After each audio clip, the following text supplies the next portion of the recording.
We get to delve fully into my wheelhouse. We finally get to gloss over the long 10th century in a most unsatisfying manner. Rest assured, we will not be covering anything as fun as the Danelaw, the Scandinavian conquest of Ireland, or really anything else super fun. You'll just be getting the basics. Um, why am I excited again? Well, it wasn't all bad. We do get to talk about some interesting topics, like Charlemagne. We have the legacy of Charlemagne and the Song of Roland. We have oral storytelling, which reflects the values of its age, around the year 1100 Common Era. Now, this is a transformation in Europe. We have the increased authority and prestige of the Roman Church. It's expanded to the east and north, and we have an agricultural revolution. We have the urbanization and population growth. That is true. With the legacy of Charlemagne and the Song of Roland, at least, we really can ask ourselves how the world has changed since Charlemagne. Elements will be added to the story, as an example, language, chivalry, knighthood, the holy war with the Muslims.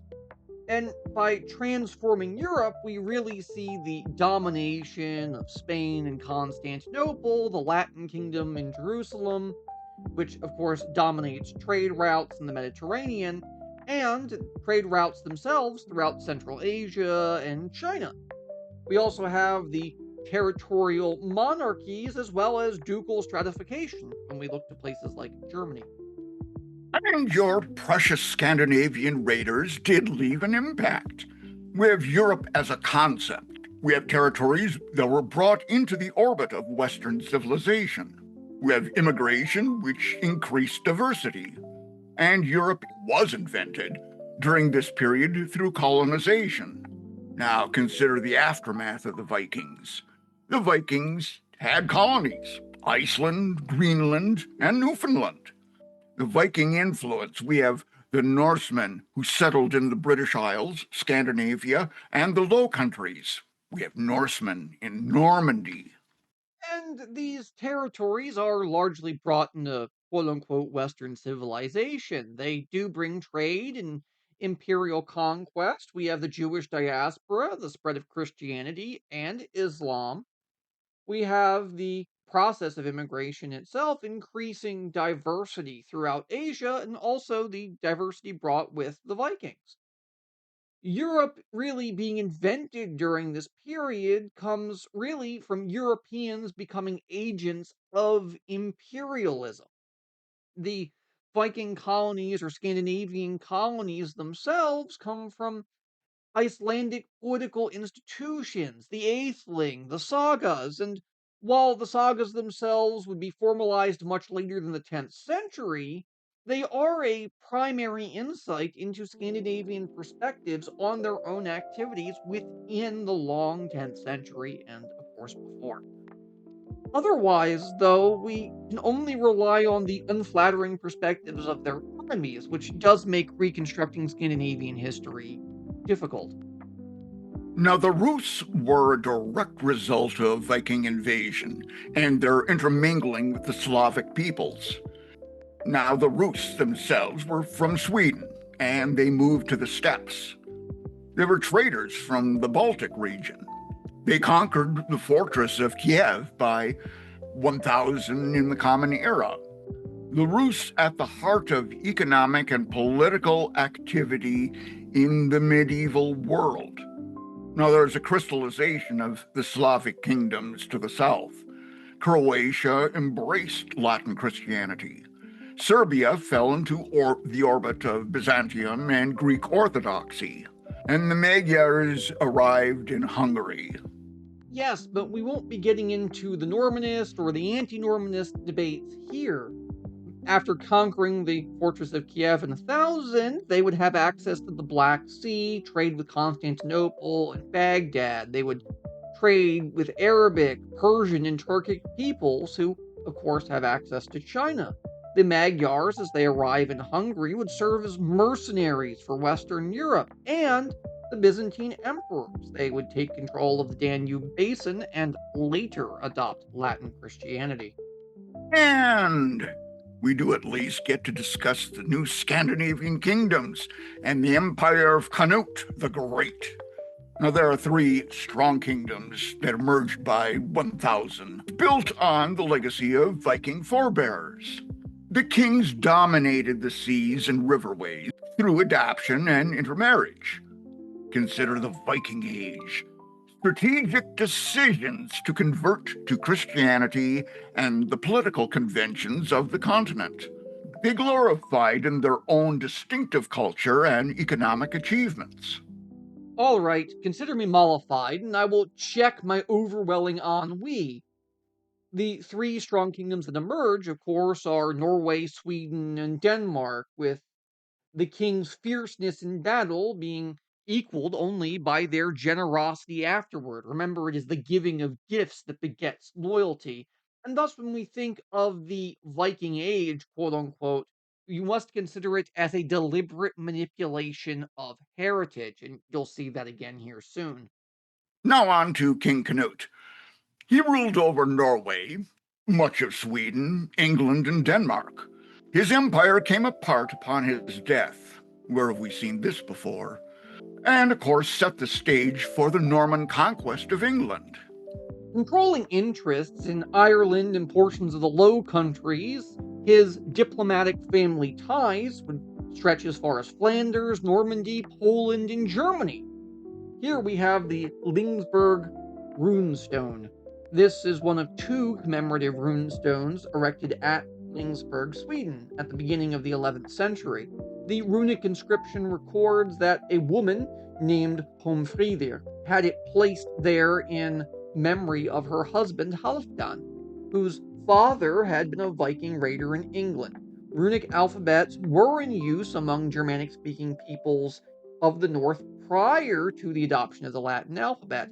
A few runic letters survive in Anglo-Saxon and Old North, as an example, the eth, ed, th, in the name of Homfridir, as an example, which is pronounced as the th is almost in the. Now we would be remiss to ignore the Mediterranean at this point. The Mediterranean coastal regions had interlocking components, and they were more in common with other coastal regions than with their neighboring inland territories. The interrelationships more determined by trading patterns than any particular ruler. See, I can't even have any fun, can I? Fine, fine. Sicily is incorporated by a long series of conquerors, and it's really more useful to think in terms of influences, connections, orbits of exchange. Let's be honest, my students aren't going to keep track of any of what's going on in the Mediterranean. So here, have a map. Europe, 1000 CE, which shows the patchwork of political power, not just in the Mediterranean, but also throughout Western Europe after the millennium. Although it cannot accurately illustrate the degree of fragmentation within these major territories, especially those of the Holy Roman Empire, consider it a rough draft, if you will. What factors account for the close relationship between Italy and the German principalities? How are they related to the northwestern regions of the continent as well as the British Isles? Which geographical and geopolitical entities would you expect to emerge as a dominant power in the following centuries? It is the Mediterranean, after all, that was the chief enabler of trade in the 10th century, especially bringing imports into and out of the Saxon kingdoms. We have King Otto I of Saxony. Now, there was a conquest of the Slavic lands, was considered the guardians of Christendom. Now, he was crowned emperor in 962. There was a problem of the local elites versus the imperial ambitions. Power was based on Carolingian foundations, and authority figures administer justice and trade. After his crowning emperor in 962, his claims to imperial autonomy, specifically inheritance through the patronage of the arts and learning would grow stronger. This Mediterranean government, its power based on Charlemagne's foundations, particularly with authority figures administering justice and trade. We have Hugh Capet as an example, the king of the Franks, but yet he was only a local power. He had to spend most of his power not in expanding his authority, but instead really working against the Scandinavian incursions. Here we have a depiction of Otto the Great in this opening from a deluxe set of Gospels he commissioned for himself. So, of course, they're going to make him look good, right? Odo is shown seated on a throne, vested with the regalia of imperial and royal authority, surrounded by clerical and secular counselors. On the left, we have a procession of deferential women offering him tribute, each one representing the four regions, stroke peoples, of his empire. We have Roma, the Romans, Gallia, the Franks, Germania, the Germans, and Sclavinia, the Slavs. Compare this image to that of Justinian, the one we saw not that long ago.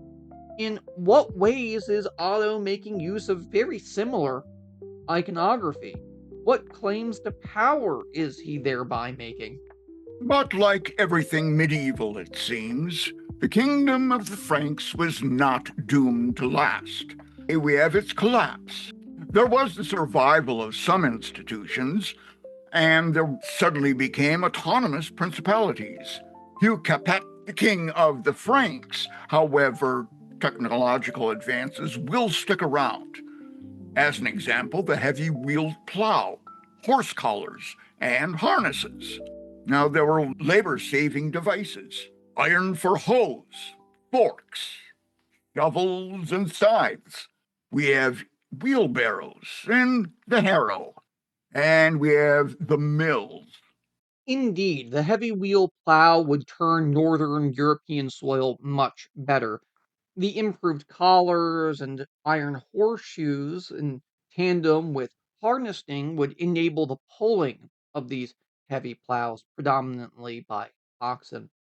Mills, specifically the water mill, would be used to save labor, and local lords would use these mills for both economic and political power. Owning a mill is a powerful tool, after all.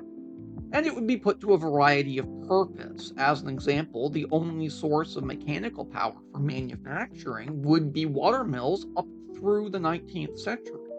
Labor saving devices, these shovels, scythes, wheelbarrows, and harrows, becoming more popularized. It's not that they didn't exist previously, but the fact that you can now get iron versions cheaply, efficiently, that matters here. There are now new conditions for growth. Many of the technologies developed earlier were now put to use. Climatic change became an important factor. Technologies took hold after the settlement of Magyars and the Vikings. Circle back to that whole climate change as an important factor. Why? Because we can now grow crops further north. This would also dry the soil, lengthen the growing season, and benefit the north while harming the Mediterranean. Keep in mind, we are approaching the era when England can grow palm trees. This increased productivity also, of course, leads to increased population, changes in patterns of settlement as people move northward, and an organization amongst the peasant workforce. Here, as an example, we have a comparison between the light and heavy wheel plow. Compare these two contemporary depictions of plowing. One on the left is taken from a Greek manuscript copied in Byzantium and shows the light plow and its use throughout the Mediterranean, pretty much since antiquity. The one on the right shows the heavy wheeled plow adopted first in Northern Europe. Note the peasant using the light plow must press his foot on it to give it added weight. Another major innovation of the heavy European plow was the long moldboard, which turned over the ground after the plowshare had cut into it. And the padded horse collar would allow horses or other domestic animals to throw their full weight into the pulling. Now, the lord of the manor played a central role in harnessing people power. It was a dominant role. He claimed the large share of peasants' production. And we have, of course, the peasant labor services, which changed in patterns of peasant settlement in Northern Europe. We have the development of the manor, the consolidation of individual peasant holdings.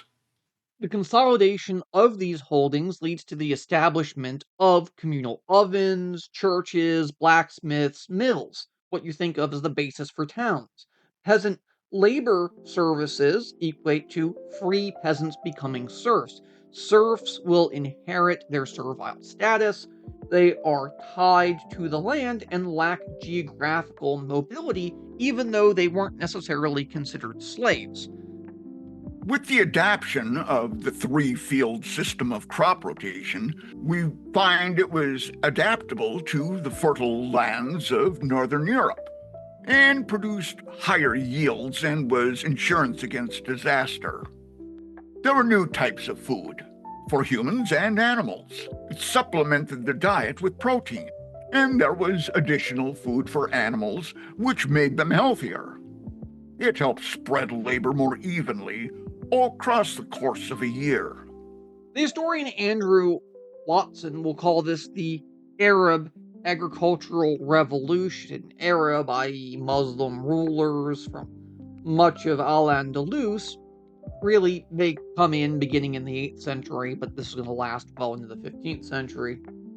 They would introduce a large number of crops and new agricultural technologies to the Iberian Peninsula, Spain, Portugal. These included sugarcane, rice, hard wheat, i.e., durum, citrus, cotton, figs. Many of these crops required methods of irrigation, crop rotation, pest management, fertilizing. And these technologies are going to make their way north and east relatively slowly, mostly through trade, missionary work, pilgrimages, and other methods of cultural dispersion. Roman villas had long since died out as commercial enterprises in the West. We have instead the transition away from the villa toward a more self sufficient manor. They ran primarily thanks to serf labor, and serfs would have limited rights to property, even though their freedom of movement is limited. And they owed their labor to their lord primarily as rent. Remember, rent at this point is paid largely in work, not necessarily in cash. If we consider the manor as an autonomous unit, the reasons for this rapid expansion of crop rotation, along with other technologies, become evident. Renewable resources provide larger turnouts, sometimes even surplus, a greater autonomy for the manor itself, as well as enable the manor's environs to support larger populations. Just as a reminder, people, food growth typically is linear, population growth is quadratic, and so is plague, but we'll get to that soon. It wasn't just technology. Towns will also grow during the aftermath of the Viking invasions. Roman urban infrastructure crumbled during the 5th and 6th centuries. There was a Byzantine reduction of piracy, and there were changes in patterns of trade which benefited Genoa and Pisa. Revitalization of towns after the Viking devastation. Agricultural revolutions helped revitalize towns. Port towns along trade routes began to prosper again. Indeed, Roman infrastructure had long crumbled. The depleted populations could no longer support these large public works. Monasteries would replace cities as nuclei of civilization. Charlemagne, as an example, would use them as the planting for towns, the seed for towns, if you think of them that way, and that became a royal initiative of his. The revitalization of towns after the devastation, we would see towns serving as safe havens for travelers and trade, monasteries providing protection as well as encouraging innovation. Now, this Byzantine reduction in piracy was specifically throughout Venice, Amalfi, Naples, Palermo. All of these will benefit from the Byzantine protection. Luxury items are now being brought back into the West via the east, thanks to this extra security. For the first time, we have major nobility not linking themselves to Rome. This not only weakens the role of what will become the Catholic Church, but also the Byzantine Empire. For the first time, we have leaders looking to non Roman cultural influences, or they're able to fully embrace their own non Latin cultures. Anglo Saxon becomes the de facto vernacular of the North. Empires no longer need to resemble Roman emperors. The leaders of empires no longer need to resemble Roman emperors. Your lineage matters more than ever now. Your local kingdom matters more than receiving some rubber stamp of authority from some dead Roman from almost 500 years ago wearing a pope hat. We now look north to those who trade, those who have wealth, those who just spent about 200 years kicking our collective asses. Rome can no longer save them, and it really hadn't done so since time out of mind. Now, the cities would foster commerce as well. Exotic items flowed north from Italy and the Mediterranean. The trade connections made between Italian trade cities and Flanders, and we have fairs that took place in various places several times a year. Eventually, there was a direct route by sea from Flanders to Italy. Let's look at a specific example. Here we have the metamorphosis of a medieval city in a nutshell. This is the evolution of medieval Paris, depicted here around at least the year 1200, and it exemplifies the multi layered dynamics of urban change throughout the Middle Ages. We have the 5th century as a Roman settlement, that's labeled 1. On the left bank, the south of the river, sign there, and it would be abandoned for a more defensive island of the city, the Ile de la Cité? Cité? Cité? I don't speak Il- French, nor do I care. Don't at me. Ile de la Cité. Thank you, Frenchman. Now go back where you belong.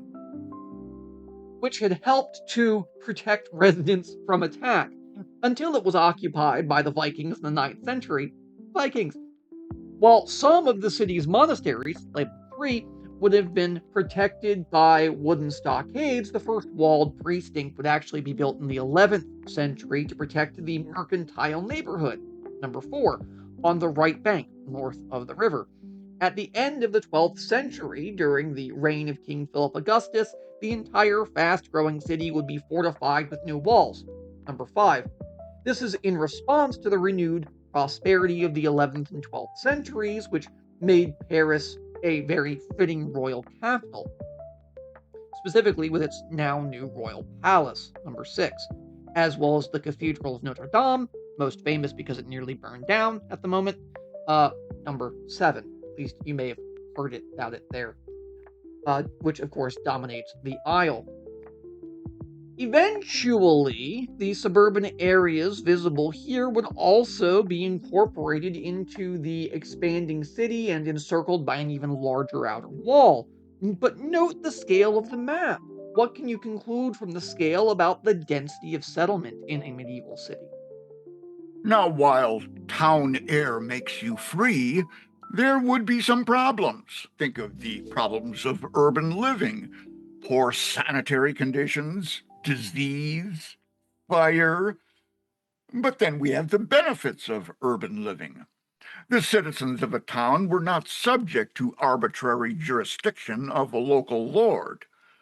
They received charters of liberty and with mutually beneficial relationships as a source of taxation. There was a growth through immigration, freedom from those who lived in a town for a year and a day, local resistance to attempts to control.